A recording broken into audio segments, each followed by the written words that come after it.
Gracias. César, vamos a hablar ahora ya luego de celebrar, porque es más que dar una noticia, es celebrar la entronización de León XIV, el Papa peruano estadounidense. Vamos a hablar ahora de nuestro país y vamos a hablar de algo que duele, no tanto como la inseguridad ciudadana, pero que es muy importante porque tiene que ver con nuestros bolsillos, con nuestra subsistencia, que es la economía. Y vamos a hablar nada menos que con el presidente del Consejo Fiscal, un ente que vigila mucho que no haya déficit fiscal y cuyas recomendaciones son solo oídas, ojalá fuesen atendidas siempre, pero son oídas. Muchas gracias por acompañarnos, Alonso Segura, exministro de Economía y actual presidente del Consejo Fiscal.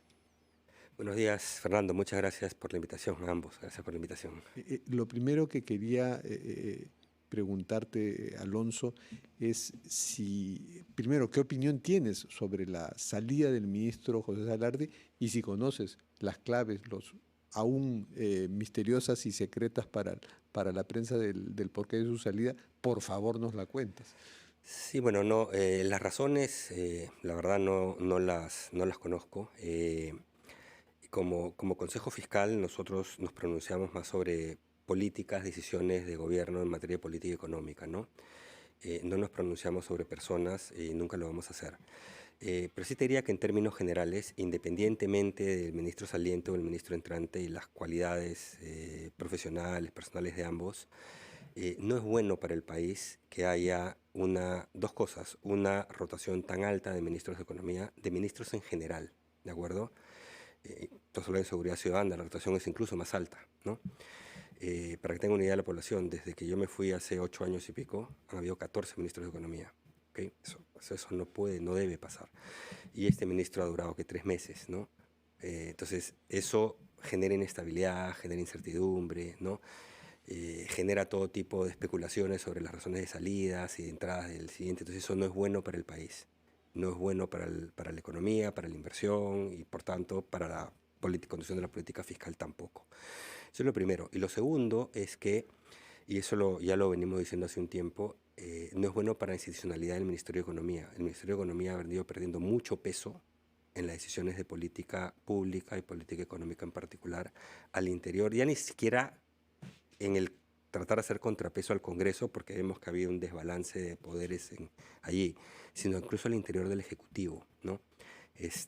Y eso tampoco es bueno, ¿no?, para el país. Entonces, como dije, más allá de las personas, estas rotaciones inesperadas y muy aceleradas no son buenas y ojalá en el futuro no se repitan, ¿no?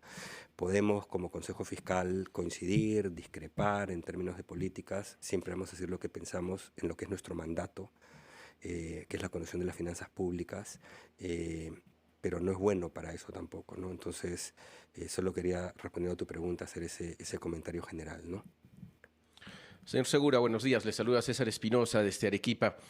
Ahora, el nuevo ministro de Economía, el señor Raúl Pérez Reyes, que justamente la semana pasada también había cambiado de cartera, ¿cómo ve lo que sería su gestión? ¿Considera que es un ministro que sí podría llegar a ajustar este tema del déficit fiscal o por el contrario, al venir de una cartera distinta, podría quizás ser también una puerta libre para todo lo que piden los otros ministerios? Eh, Mira, yo creo que, o sea, no voy a especular en eso. Es una persona que tiene experiencia en el sector público, ha sido ministro de Estado en más de una oportunidad, no precisamente en temas, digamos, centrales del Ministerio de Economía, pero en temas vinculados, digamos, ¿no? Producción, transporte y una serie de cosas. Ha sido regulador también. Entonces, digamos, ha estado vinculado al ámbito de economía, ¿no? Y creo que lo importante acá es, cuando uno rota de carteras, que uno rápidamente entienda que el rol es otro, ¿no? Es ministro de Economía ahora y lo que corresponde es que defienda los intereses del Estado desde la perspectiva del Ministerio de Economía, que no es la misma que en un ministerio sectorial, por ejemplo, ¿no? Ministerios sectoriales siempre van a querer gastar más, por ejemplo, ¿no? Y sabemos que hay brechas de todo tipo, ¿no? Que es necesario llenar, pero tienen que hacerse progresivamente y responsablemente y siguiendo prioridades porque no alcanza la plata para todo. Entonces, un ministro de Economía tiene la ingrata labor de tener que ser el que tiene que decir la torta es solamente de este tamaño, ¿no? y esta es la tajada que puede tocar a este u otro sector, ¿no? Ese es el rol del ministro de Economía y tratar de maximizar el impacto de esa torta que se vuelva más grande en el futuro, ¿no? Entonces, yo confío, estoy seguro que el ministro Pérez Reyes va a entender que ahora su rol es distinto, ¿no? Y desde ese ministerio pueda impulsar inversiones, pueda atraer digamos, capitales al país y pueda asignar el presupuesto público de una manera responsable, no solo este año, los siguientes, sino en una perspectiva más larga, particularmente porque se vienen discutiendo una serie de, no sé, ideas de grandes proyectos de infraestructura por decenas de miles de millones de dólares que como Consejo Fiscal nos preocupan porque no hay suficiente espacio fiscal para poder absorberlos todos, ¿de acuerdo? Entonces ahí se necesita realmente un ordenamiento, un poquito de cabeza fría, de dar un pasito para atrás, pensar muy bien cuáles son las prioridades y cuáles son las presiones de gasto que esto va a generar en todos los horizontes temporales, ¿de acuerdo? No solo para cumplimiento de regla fiscal este año y los siguientes 3, que es el mandato regla, sino estamos hablando, los proyectos estos de infraestructura, y cuando son concesiones, etcétera, tienen una vida de 30 años y más, porque una vez que vence la concesión, tiene que haber algún mecanismo de renovación con alguien, entonces te generan gasto permanente, ¿no? En Claro, muchos casos. o sea, Entonces, piano, y esa es la parte que hay que tener mucho cuidado, crecimiento de remuneraciones, etcétera. Entonces, una parte. La otra, inmediata, es cumplir regla fiscal que lo mencionaste. Perú tiene que consolidar, reducir su brecha entre gastos e ingresos, ¿no? Y ahí eso pasivamente no va a llegar. Ahí tiene que haber una labor activa de contención de gasto. No deberían haber, por ejemplo, créditos suplementarios. ¿Qué son créditos suplementarios? Que el Ejecutivo mande al Congreso un proyecto de ley diciendo quiero meter más plata al presupuesto durante el año. Si hacen eso, por tercer año consecutivo se incumple la regla. Entonces, son tiempos, lamentablemente, que corresponde que haya cierta austeridad. ¿Qué puede pasar si ¿no? por tercer año incumplimos la regla? Es seguir mellando la credibilidad fiscal del país, ¿no? Ya las clasificadoras a riesgo no nos han vuelto a hacer una rebaja en calificación crediticia, por ejemplo, pero sí se han pronunciado sobre, digamos, las preocupaciones de que haya estos incumplimientos que ya se comienzan a volver reiterativos, ¿no? O sea, el principal mensaje para el ministro Pérez Reyes es que no sea un ministro pedigüeño como suelen ser todos los otros ministros sectoriales, sino que sea un cajero duro, con perspectiva. No es duro, es simplemente cumplir Severo. la labor que te toca en el momento que te toca, ¿no? Entonces, ha habido, lamentablemente, en los últimos 2 años, una política desde el gobierno y desde el propio MEF, una política o activamente o porque no tuvieron la fuerza necesaria de billetera abierta y por eso ha habido un crecimiento del gasto importante. También ha habido perforación de los ingresos vía exoneraciones de todo tipo. Entonces, eso no puede continuar, sí, ¿no? perdón, llegamos al momento de la pausa. Vamos a ir conversando con Alonso Segura, pero le dejo una pregunta.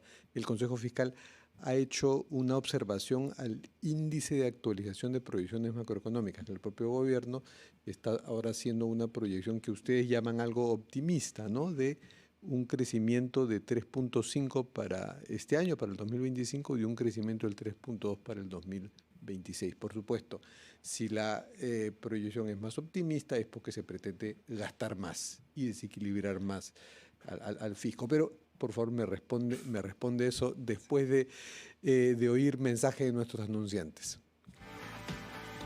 Fernando Vivas desde la cabina principal en Lima y quien les habla, César Espinosa desde Arequipa. Estamos conversando además con Alonso Segura, exministro de Economía y presidente del Consejo Fiscal. Fernando, habías dejado una pregunta a nuestro invitado, si la pudieras reiterar para aquellas personas que se conectan a nuestra señal. Sí, gracias César, por supuesto, la reitero. Le había preguntado a Alonso Segura por un informe del propio Consejo Fiscal que responde a una actualización optimista, según el Consejo Fiscal, que ha hecho el gobierno de los índices de proyección de crecimiento para este año, que pasaría ahora a ser de 3.5 de crecimiento del PBI, y el 2026 pasaría a ser de 3.2%. Sin embargo, eso al Consejo Fiscal le parece optimista, y el optimista peca de falta de realismo, entonces todas sus proyecciones de actividades económicas van a terminar siendo desequilibrantes de la regla fiscal. Sí, muchas gracias por la pregunta, Fernando. Sí, es un informe que estamos obligados a sacar cada vez que el gobierno actualiza, 2 veces al año actualiza su informe de proyecciones de mediano plazo. Pero es importante porque este informe, el que va a salir en agosto, son la base de formulación del presupuesto público para el 2026, ¿no? Entonces, sí, esa proyección decimos que nos parece optimista porque si uno ve todas las proyecciones de los analistas económicos, incluido el Banco Central también, es la más alta de todas, ¿no? Y esto es lluvia sobre mojado porque en años recientes que había incumplimiento de reglas fiscales también habíamos alertado que había proyecciones optimistas de crecimiento. ¿Esto cómo impacta? Porque si uno tiene una proyección optimista de crecimiento, uno asume que va a recaudar más impuestos. Entonces, sobre esos impuestos uno dice, mi gasto va a ser este, ¿no? En general siempre más que los ingresos. Pero ¿qué pasa si tus ingresos no se materializan? Que es lo que ha venido ocurriendo. Entonces, automáticamente, así tú contengas tu línea de gasto, la que presupuestaste, ya incumples la regla de déficit fiscal. Tienes un déficit fiscal mayor, por tanto te endeudas más, ¿no? Y eso es en parte lo que ha venido ocurriendo. ¿Cuáles serían las proyecciones más realistas? Digamos, el consenso está en este momento para este año y el otro ligeramente por debajo del 3%, ¿no? Entonces, no es que sea imposible que se dé eso, pero digamos, no debería ser un escenario base para formulación presupuestal, ¿de acuerdo? Menos cuando has tenido ese sesgo optimista los últimos años que te han llevado a incumplimientos, ¿no? Porque además el otro problema es que las reglas fiscales son límites, no son objetivos.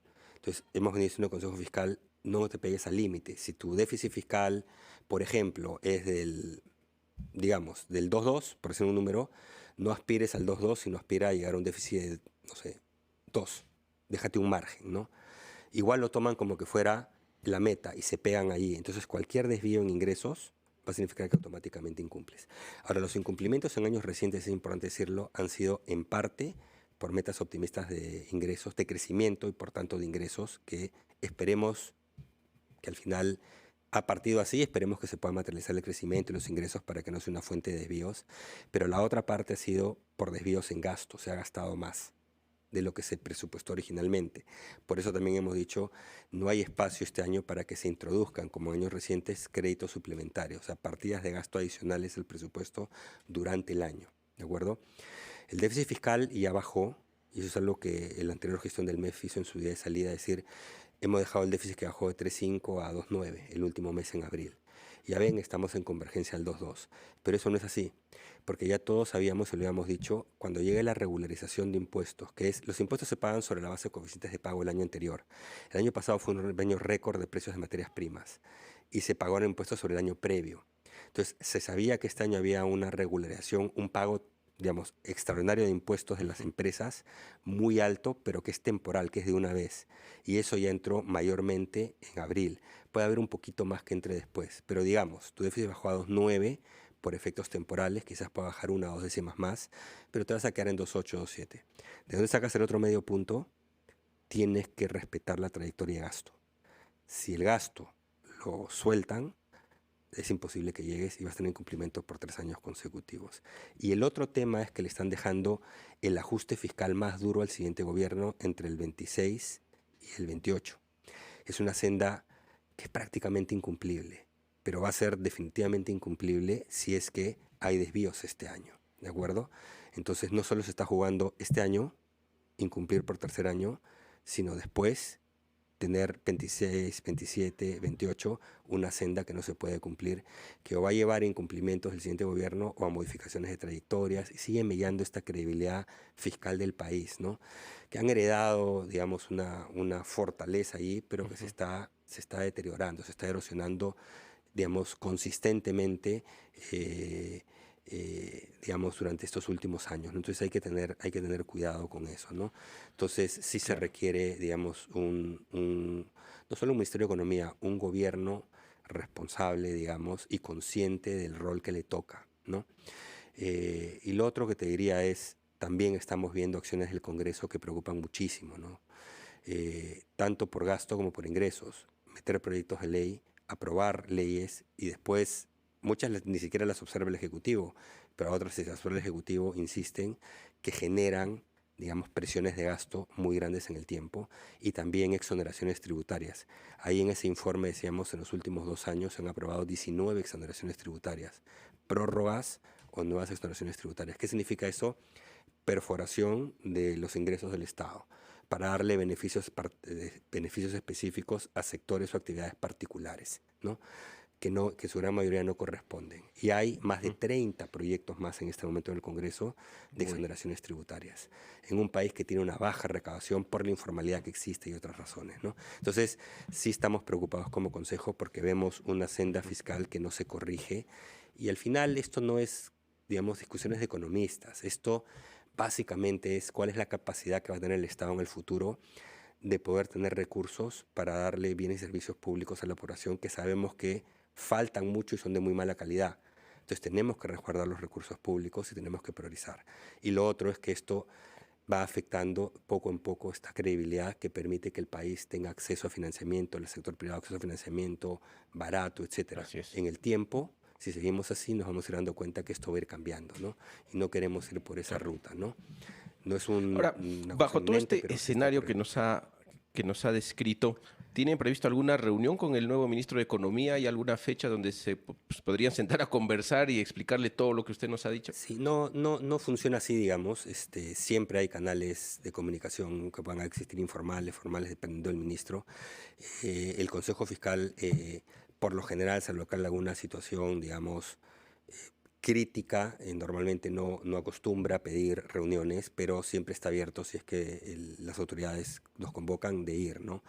Pero digamos, lo que hay también es comunicación fluida a nivel técnico, a nivel del equipo técnico, el Consejo Fiscal y los equipos técnicos del Ministerio de Economía y otras entidades, ¿no? O sea, esa comunicación nunca se pierde, ¿no? Hemos sacado el informe, o sea, la opinión del Consejo Fiscal es bastante clara, digamos, y damos recomendaciones también.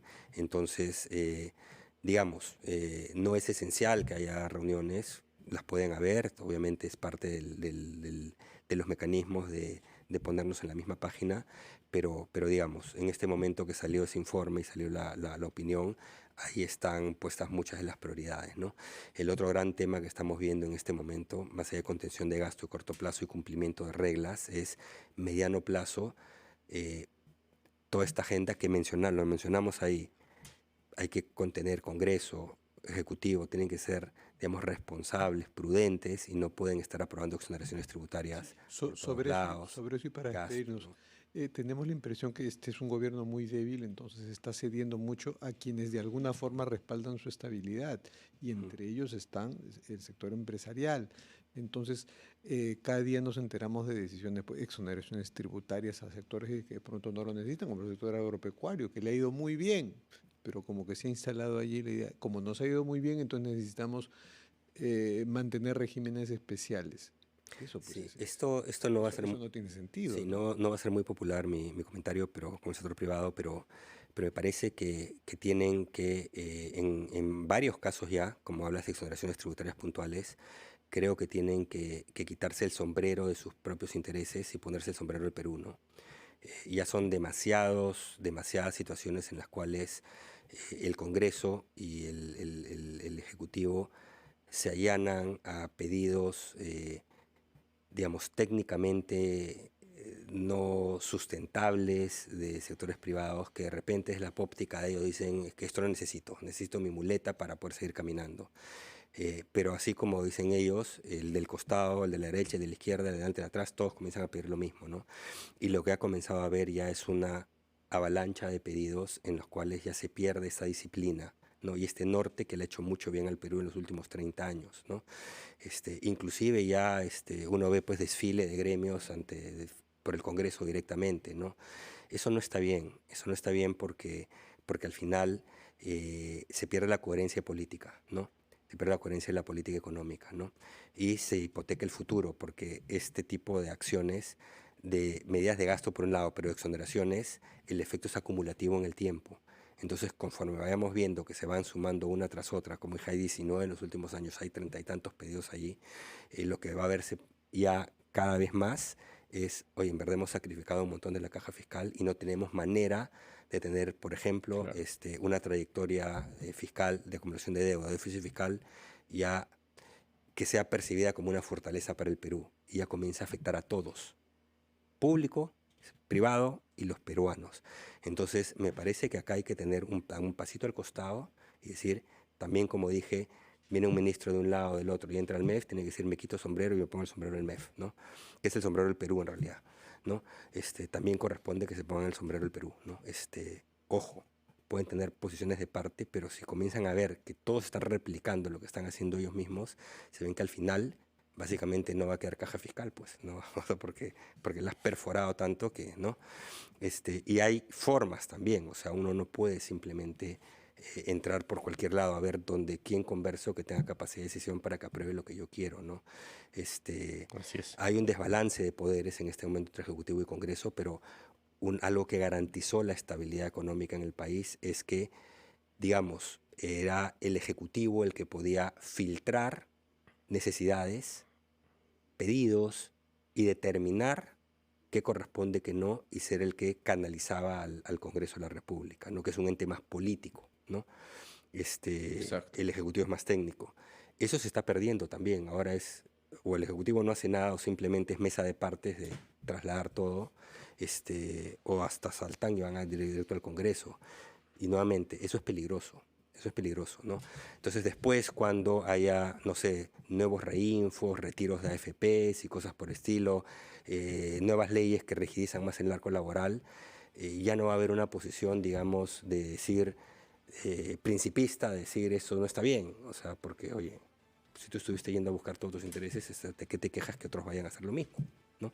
Entonces, yo creo que estamos perdiendo un poquito este norte de cómo se conduce la política económica en el país, ¿no? Y entonces, también como Consejo Fiscal, preocupados por eso, y un llamado un poquito a serenidad y que no se puede, pues, privilegiar los intereses de todos que todos persiguen, ¿no? Alguien tiene que ser ahí el que ordene, ¿no? Y ese ha sido típicamente un MEF fuerte al interior del gobierno y bueno, con peso ante el Congreso. Esa última parte está muy complicada, pero por lo menos que tengamos un MEF fuerte y coherente al interior del gobierno, ¿no? Y sector privado que digamos, respete las reglas de juego que le hicieron tanto bien al país, ¿no?